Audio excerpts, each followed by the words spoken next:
So we're here on the Downtown Eastside. There's a press conference that's just about to get started. It's with the Vancouver Area Network of Drug Users. They're holding this because they're growing increasingly worried about the number of tents that they're seeing being removed here along the East Hastings corridor here on the Downtown Eastside. And for the city's part, they say this is just part of efforts that they've been doing over the last couple of weeks and months, but people here very worried.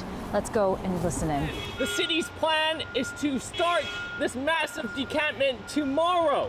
You cannot remove every single person from the block from Hastings, and the city knows it. Stop the sweeps! Stop the sweeps! One more time, stop the sweeps! Stop the sweeps! And today we have a resident here from the encampment. Cynthia, please come tell your story. Woo! Did it make it any better that it was city staff coming to knock on your tents to ask you to They leave? used to give me like 2 cigarettes and meal tickets, and we were like all friends, and I told them the day that they want to come and like tell me to move that they should wear shin guards because I'm going to kick them in the shins. That my favorite worker didn't come to work that day. I think they should try to like sleep on the sidewalk and see how it feels. I don't think they'd last 20 minutes. So next we have Stu, another resident of the tent city. Give it up for Stu, folks. Hi guys. So I got offered some of these rooms that I worked for. I worked for maintenance, and I been in a lot of these rooms, these SROs. They're like over 100 years old, and they're like can't drink the water and stuff like that. There's no security. Anybody could come in and out, and there'll be people in the washrooms, and they don't do a lot of cleaning, and you're sharing bathrooms. I love this land. I love Vancouver, and so I just want to like work with the city and like help them help me like get situated. That's my own personal situation. Everybody else has their own situation. And so I just had a chance to catch up with Stuart and Cynthia privately. They're actually partners, so they're together, and they say they're cool with showing us their place. So let's go and take a walk and see it. I'm originally from Winnipeg. My mom came down here when I was young, and I'm a 60s scoop survivor.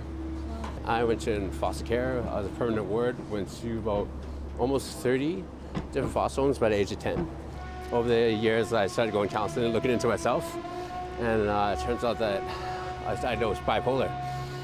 And so I dealt with that for a while, like having medication, denying myself medication, saying I don't need it, feeling normal, and then like going manic, stuff like that. And certain things would bring that on, like a traumatic situation or just life in general.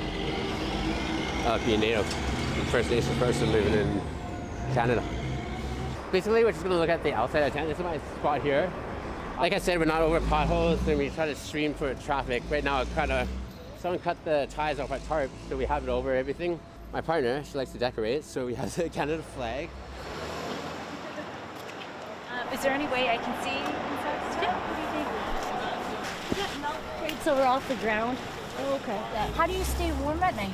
Candles, all tents come with like warning labels, like you're not supposed to aren't have you open worried flames. about candles and the fire?